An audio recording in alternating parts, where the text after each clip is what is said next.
Hey, do you know how the CSRD, the SFDR, and the EU taxonomy is affecting your investment strategy?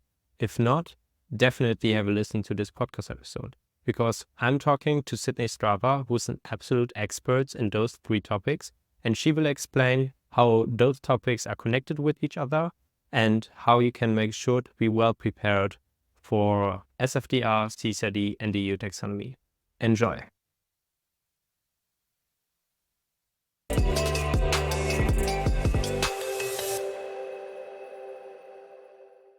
Hey, Sydney. Thank you so much for taking the time. For those of the people that don't know you yet, can you tell us a little bit about yourself and how did you get in the position that you are in right now? Definitely. Well, first of all, thank you for having me here today, Daniel and AtlasZero. Love the work that you guys are doing. Great to be here. My name is Sydney Straver. I have a background in international business and strategic management. And last year, I founded Bloom Sustainability and ESG with the goal to help investors and businesses integrate sustainabilities into their strategies. And ESG, so environmental, social, and governance factors, is of course the go-to framework for that. We typically work with financial market participants. So those are general partners such as asset managers, so private equities and venture capitalists, or limited partners such as asset owners, so the big pension providers or family offices.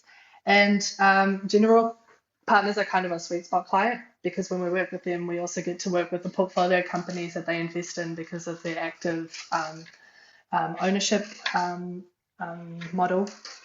And yeah, before I started in Bloom, I worked as an ESG consultant under the hood of a large asset management consultancy where I really got the privilege to work with founding individuals of ESG as we know it today. And yeah, with Bloom, although the main focus is really strategy consulting in the ESG space, we of course support on the regulatory front. So yeah, the Sustainable Finance Disclosure Regulation, so the SFDR, but also the CSRD, that's part of our day-to-day job. So yeah, really happy to be here and hopefully we can share some knowledge. Oh yeah, I'm very sure about that. Before we jump into the topics of the CSRD and SFTR, I would be curious to know, like, how did your sustainability journey develop? Like, when did you know that you wanted to work in this field? How did you chose like sustainable financing and the whole world? Because I can imagine that this is not like the easiest topic and probably not that like people start thinking about. So how did the whole journey develop for you? So it started actually during my master thesis. I really wanted to do something with impact, which is of course a buzzword, but especially in literature was quite an emerging topic. So I really started to kind of delve into the research on sustainability and impact during my master thesis. And that really led me to explore this whole concept of sustainable finance and responsible investing. And yeah, when I kind of took all of that knowledge and reflected, okay, where can I make the biggest impact in my profession? It's obviously where most of the money goes. And if we look at the flow of money, it's of course coming from the investors most of the times. So yeah, that's kind of where I was fortunate enough to find this asset management consultancy where I was part of the ESG division and we were able to help investors and businesses integrate sustainability and ESG into their investment strategy or business strategy. Yeah, super interesting. And how do you make the connection with you being based in New Zealand and you're focusing also on European sustainability reports? Like, how do you make, like, how does this connection start? Yeah, so yeah, we're indeed based in Auckland, New Zealand. So last year I founded Bloom again after starting my career in Europe. Um, and obviously we have a great network in Europe due to my past there, but also the Mhm. knowledge of the regulations is still very much top of mind and relevant. So yeah, we do aim to still help investors and businesses there. What's really relevant here in New Zealand is that, of course, these large sustainability regulations also have trickle down effects here. Either businesses need to report in line with it in a few years, or well, New Zealand businesses are oftentimes competing also with European firms, and you want to be on the same page to secure your license to operate and remain competitive. So that's Hmm. really why there's such a big need for also New Zealand investors and businesses, but also the wider Pacific to be aware of what's happening in Europe and yeah, start to gear up for that. Yeah, I think that's super interesting how you like connect the more or less local regulations in Europe than with the Yep. worldwide context, because of course, like especially in sustainability, all the topics are connected. And yeah, for me, it's really interesting to see how you can combine those two words. And I think that's a really strong, strong position to then have. Thank you. Yeah, it's literally on the other side of the world. But yeah, I think oftentimes companies in New Zealand and also Australia, I think, we're isolated islands. These regulations are not relevant for us, but they actually are. So I guess that's my job to really share that message and hopefully make some change here. Nice. Um, Earlier you mentioned the CSRD and the SFDR. So I already had a couple of podcasts that mentioned the CSRD, and I think most of the listeners by now are familiar with that. But let's pretend that I don't know what SFDR is, and with the EU, there's so many abbreviations, like it's difficult to like keep an overview. Can you quickly explain what is the SFDR for someone that doesn't know the concept yet? Yep. Definitely so many acronyms, so I'll do my best to clear this one out. I'm just going to zoom out a little bit to also link the two regulations. So I think it was in 2020 that the European Commission approved the European Green Deal. And this is really kind of a set of policy initiatives with multiple sustainability goals. So we're looking at net zero by 2050. We kind of want this growth to be coupled from resource use, and we want equality and inclusion for everyone. And also, as part of this Green Deal, there's kind of the goal to mobilize sustainable investment. And so, if we're looking on kind of the business or the product side of investors, we've got the corporate sustainability reporting that serves that need, because all the companies that the investors invest in need to report on the CSRD. But then we've also got the asset owner and manager side, which is the investors, and they also need to do something to be able to accomplish this goal. And that's where really the Sustainable Finance Disclosure Regulation comes in, so the SFDR. Um, Hmm. it's quite a complex regulation, but essentially it sets out how investors need to communicate sustainability information to their stakeholders. And it actually allows investors to assess how sustainability risks are integrated into their investment strategy and also thereby make better informed decisions on sustainable products, so businesses they invest in. Okay. So the SFDR is basically a regulation that is like about sustainability and for investors, correct? Yes, correct. Yeah. Okay. And what type of investors does this apply to? Like who is in the scope of the SFDR? Well, it's extremely broad. So also kind of tying back to the link between New Zealand and EU. But Hmm. yeah, there's actually one answer to this. It's that all financial market participants that are based in the EU need to Hmm. report on it. But it's also investment managers based outside of the EU, such as in New Zealand, for instance, that market or intend to market their products in EU. So yeah, in that way, it has a global impact, and it's been in effect since March 2021. So that's forgot to mention that earlier, but it's been here for a Okay. while. Yeah. And to look maybe a little bit under the hood of the FFTR, what is this about? What are the requirements? How can one imagine maybe like very top level first so that we know what we're talking about? Like what is behind the SFTR? What is the regulation? Yeah. So hopefully I'm not going to get too technical here because it's quite complex, as I mentioned earlier. There's basically two sides to the story, if you will. One side is the entity level reporting, so that's the investor as an entity themselves, and the other Hmm. side is the fund level reporting, so the funds that they're investing in. On the entity level, so on the investor kind of level, the investor needs to disclose three policies or statements. The first one Mm-hmm. is the principal adverse impacts statement, which kind of states the negative impacts of investment decisions. The second Mm-hmm. one is the sustainability risk policy, and that's all about whether they consider ESG risks in their investment strategy and how. And the third one is the remuneration policy, which kind of states how the remuneration policies align with the integration of sustainability risks. And typically, these three statements or policies are on the website, they need to be publicly available. Mm-hmm. So, yeah, we're seeing these on the websites of the investors. And then on the fund level, so the products they're Mm-hmm. investing in, they need to do three things as well. It's first, they need to disclose how ESG risks impact financial performance. The second thing is if and how the products consider negative impacts on sustainability risks. And finally, it's how products labeled as sustainable monitor, measure, and assess ESG impacts. And then there's one more kind of level to this, is that Mm-hmm. a principal adverse impact statement is also required. And this is also where kind of the Mm-hmm. company relevance comes in, so the companies they invest in, because the principal adverse impact statement is kind of a list of 6 or 18 indicators, key performance indicators that the investor needs to report on per asset. And these are just KPIs like emission, so your greenhouse gas carbon footprint, renewable energy, but also board diversity. It's all these kind of things.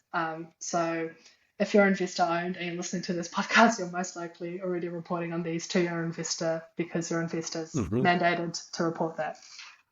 So that was a whole lot, but yeah, as I said, it is a quite complex regulation, and it does kind of have different layers to it on the entity and the fund level, and then also the principal adverse impact statement. Okay. So if I understood correctly, there are basically three different things that the investor has to report on for themselves. There are Yeah, also three facts about the fund, and then you have the impact that the investors also need to publish, which is basically KPIs for the yeah, broader region. correct. Yeah, Maybe at this point to tap into your knowledge a little bit more.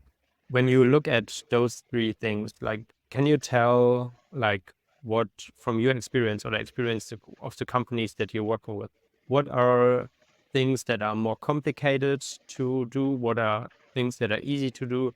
Because it still might look a little bit abstract to someone. So can yeah, you maybe dive into one of those topics a little bit deeper to give us a better yeah, interpretation of it? for sure. I think the policies that I mentioned on the entity, so on the investor side, they're actually quite straightforward. I think most investors already have these on their website, so that's kind of sorted. And yeah, we do see a lot of copy pasting in that as well, unfortunately. But I think on the principal adverse impact statement, so the thing that I mentioned last, that's where kind of the biggest issue is, because it's Mm-hmm. a big set of indicators. It's 18 indicators, and all the assets that you invest in, you need the data for. It also includes scope three. And Mm-hmm. yeah, I'm sure you've had discussions on that with others as well, but that's such a complex topic. And especially if you've got an entire portfolio you need to report on for scope three, that's just one of the Yeah. 18 indicators, So there's a lot to navigate, and just the whole data struggle remains, I think, in the ESG space. Yes. So that's definitely where kind of the pain point is for now. But I always say there's always a point where you need to set a baseline, and the sooner the better. And of course, this is a regulation, so you have to report on it. But if your data isn't 100%, then make sure next year it is, and just work towards that. Yeah. Yeah, no, I have like a lot of discussions about scope three data, basically any transparency about the supply chain and like about the whole data topic to like how to Yeah, get data, how to ensure that it's qualitative. And yeah, I can imagine that on an investor level, you don't only have the issues of like the companies, but then multiplied by how many companies the investor has. So I can yeah, imagine that this is like quite a big and broad task to like then bring together. And this is also something what I'm like I think for me to like understand is quite complicated. Like, how can those financial market participants then integrate sustainability? So I know that they have KPIs, but how do they try to reflect sustainability with that? If the KPIs, are they completely holistic? Like, what is your thought on that? Um, yeah, so I think the KPIs are just one aspect of how they integrate sustainability. So I'm just going to quickly kind of take the perspective of the investment cycle. So that typically consists of four stages. The first is screening. The second is your due diligence. So you're kind of making sure you buy something that you're Hmm. aligned with. The third part is when you invest in something, so your ownership phase. And then finally, your exit is when you're selling that asset again. And what we see is that ESG can actually be integrated into each of these stages, and that's also best practice actually in today's market. So under screening, we see that financial market participants have an exclusion list. So that's things they don't invest in. So that can be weapons, tobacco, gambling. That's typically on these lists. Oil and gas Hmm. increasingly, obviously, in today's discussions. And Hmm. then in the due diligence phase, we've typically always had your commercial, your legal, financial due diligence. That's always been there. But over the past, I would say 5 to 10 years, we've been seeing that ESG is a separate due diligence working stream. So within Bloom as well, we perform due diligences on ESG solely to make sure we're identifying risks and opportunities for the prospect, and also raising any red flags on the sustainability front before an investment is done.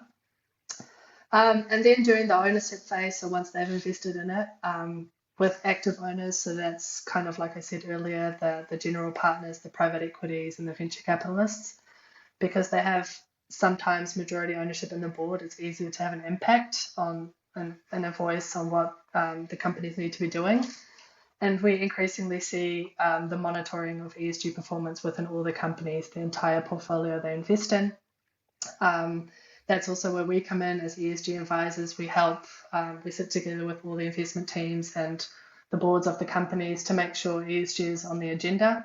And we come back each year to kind of monitor the progress during the ownership phase. And then each year we also compile all the portfolio company reports into one big portfolio report, which is most of the times published on online as well. And then finally, during the exit phase, so that's when an investor is looking to divest, we see that sustainability is increasingly becoming part of the exit story because it showcases the successes the company has made over the ownership phase. And here too, we see like a form of an exit report that really showcases all this progress. And kind of tying back to what you said earlier on KPIs, I think that ties into especially due diligence because we look at what data is already there. Also during the ownership phase because we're obviously tracking all the KPIs annually. And then during the exit, you're also showcasing the KPI progress over the ownership time. And maybe just to kind of add my view here, I think based on my years of experience in the ESG front, I've seen such a curve on what's been included in these reports, so typical ESG reports. And I think especially driven by, the SFDR and the CSRD, sustainability disclosures are the new norm. And we're really seeing a shift in content of what's included in these disclosures. So obviously scope 3, the impact of company activities through the taxonomy, biodiversity risks and dependencies. And that was really not the case 5 years ago. So it's been really exciting to see that curve happening. Okay. Yeah, that's super nice to hear. I think that's like very important that there's like more of an emphasis on there. And now I would be curious, like how is then the SFDR and the CSRD connected? Like you already mentioned that now during the ownership phase, you have to like look at all the KPIs annually. And we know that the CSRD is basically given an overview about the whole sustainability in a company. But how do those different parts then at the end work together? Um, well, essentially they complement each other, right? So as mentioned earlier, the Green Deal is kind of the overarching thing, and they're both part of the Green Deal. Um, and I think The CSRD obviously requires companies to report on sustainability performance also against the EU taxonomy. And the SFDR also requires financial market participants to disclose how their products align with the EU taxonomy. So there's really this kind of pull from both sides to report on the EU taxonomy. So that's, I guess, kind of the combining element. But obviously also the key performance indicators. So the scope 3, there's some other indicators as there, like renewable energy, that's also included in the SFDR and the CSRD. So they do really have heaps of synergy there as well. Okay. So the KPIs then in the SFDR and EU taxonomy CSRD, they're not the same, but they're complementary, or Yeah, so. yeah, there's a lot of overlap between them. Yes. Okay. So for me as a company, if I know my CSRD reporting, or let's say I'm on the way to figure that out, so that they have that we have a compliant report with the ESRS and all the data points. Then we also do EU taxonomy, so we have like different quotas for the different activities that we do, and we kind of know about how sustainable they are. How does this translate, or would this translate to the SFDR? Is it, can you say it as easy as this, or is it more complex in the whole realm of things? So essentially, kind of the data you're preparing as a company for the CSRD, you can send that through to your investor based on what they're asking. And it's just the part where the investor needs to kind of make sure they're accounting for it correctly through, well, you have to account for the percentage you invest in the company to aggregate kind of the total amounts for your portfolio. So basically, yeah, my answer to your question is yes. I think if you're reporting in line with CSRD and your investor is requiring some data points for the principal adverse impact statement, then yeah, you're doing a good job. Okay. So, but then it's really, for me as a company, it's probably doing the CSRD, developing out of that the EU taxonomy, and potentially having some separate SFDR KPIs that that the investor wants from us.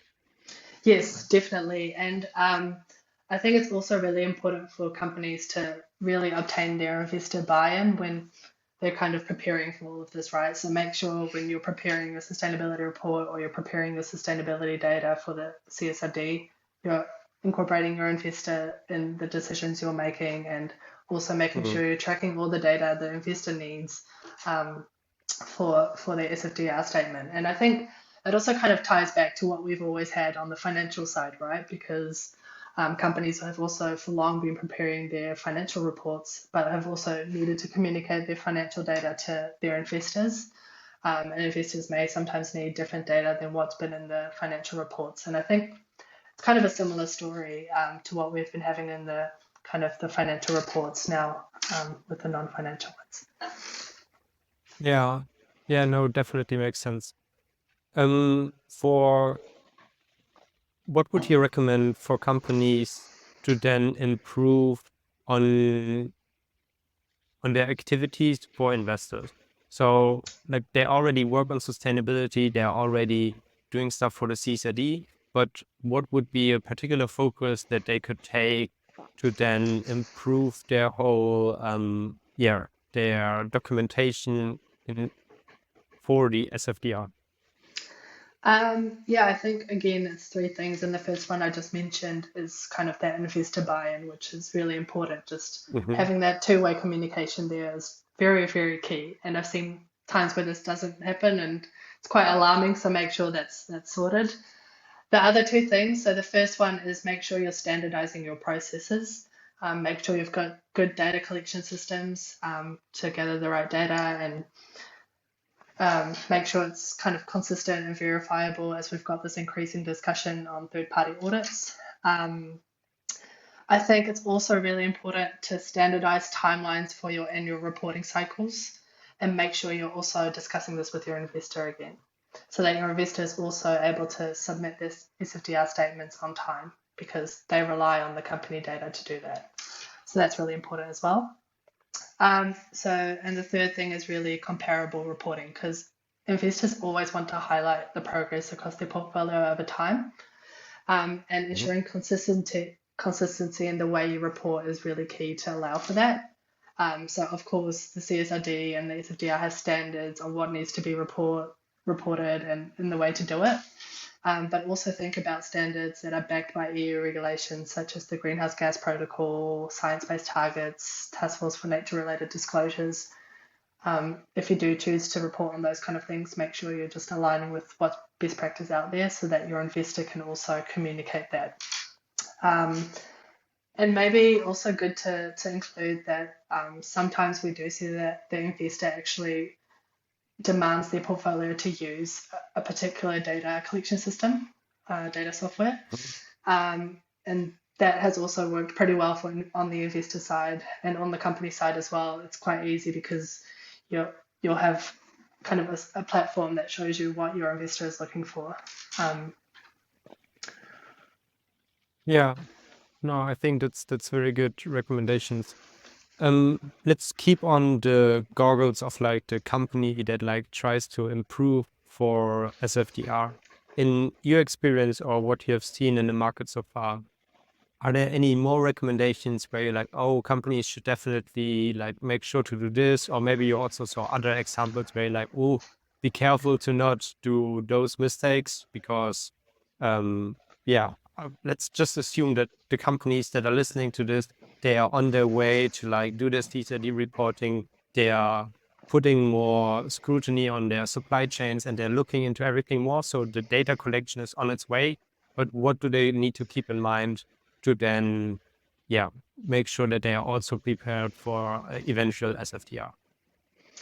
I think I always like to say that just keep in mind that you're not alone. I think if we open our LinkedIn's and you're in the ESG space, you often see the memes on that you're the only ESG responsible in the company. So my Mhm, kind of key tip is always make sure you're using your network, and LinkedIn's a great base for that. But even just coffee mhm. chats with peers or customers or anything really to really keep this discussion going, because there's a lot of people that are in the same boat on all this jargon and all these regulations that are here today. So yeah, just keep those chats going with your network, and also kind of accept that it's okay to feel lost because the Brussels effect is very big and everyone is freaking out. But yeah, just talk, and I'm sure everyone will be fine. I think that's often communication is often underestimated, the importance that it has. Yeah, yeah, no, I completely agree with that. I think that's also mainly the reason why we started this podcast series to give Yeah. people more access to conversations they maybe would usually not have or to expertise that they don't yet have in their network. So I completely agree that like building up a network and talking to people that are interested in the topic or like working with that is definitely super helpful. Yeah, and maybe just one more thing. If you're an investor-owned company and you're listening, also speak to your investment managers, and ask them to kind of host sessions to be able to speak to other portfolio companies that are also in the same boat. I've seen this with a lot of private equities I've worked with, is that they host kind of like summits or conferences, if you will, where they invite all their portfolio companies, the companies they invest in, to come together and really share best practices on sustainability. And this is not per se regulation related, but it is such a good base to also talk about these things. Um, so yeah, also speak up, I think, if you're investor owned, and make sure your investor does something about it as well. Yeah, I think that makes a lot of sense. For those companies that now listen to the podcast episode and they are also, let's say, investor owned or looking to like gain an investor, so they're all in the whole process, what is the one thing that they should take away from their conversation that they can bring into the next meeting and say like, hey, we need to figure out SFDR. Here's something that is important for us to know, or here's something that we definitely should discuss. Um, I think not per se regulation related. I'm not sure if I'm really answering your question here, but I think just kind of steering a little bit away from the SFDR and the CSRD, it's always so important to remember that sustainability and ESG is not just about regulation. Mhm. It's at the end of the day, we're not just here to make a report or a beautiful statement. We're here to make sure it's a strategic exercise so that together we can kind of work towards this sustainable economy and planet and society that we want. So I think that's kind of what I would motivate listeners to take away, is that it's not a regulatory Mhm. exercise, but more a strategic one. So make sure in the discussions that you're having with your investors or with anyone really, any stakeholder, make sure that you're not really having a compliance-driven conversation, but one that's future-proof and focused on better outcomes for the planet and society. Yeah, yeah, 100% agree with that. For me, it's also, I always want to stress that, yes, like all the sustainability regulations we have are complicated right now. They're not perfectly communicated. They're not yet completely well-rounded.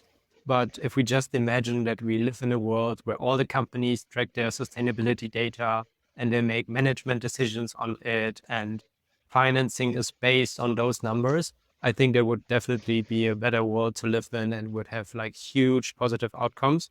Also, Yeah, like, I'm trying to focus more on that vision, and then we figure out all the other stuff, but we know where we want to go. And I think that's, yeah, definitely a good goal. yeah. Okay, perfect. Those were all the questions that I had for you. Thank you so much for taking the time. It was really interesting and valuable lessons for me. So yeah, thank you so much.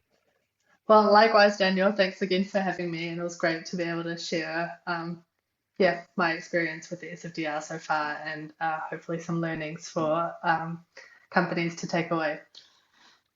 Yeah, I'm sure about that. I hope I talk to you very soon. Yes, keep in touch. Thank you. Hey, if you come this far, thank you very much for listening to the AtlasZero podcast. If you are interested in this topic, we just launched the AtlasZero Navigator, which is basically a product compiled of all the interviews we ever done, all the materials we either created or collected, comprised into one product. It basically helps you to understand all the sustainability reporting requirements of the EU, and we really think it's super helpful. So if you're interested, definitely check out the link below and check out our product.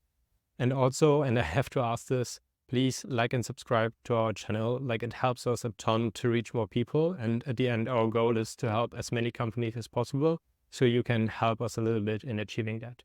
Thank you very much. And I hope I see you very soon.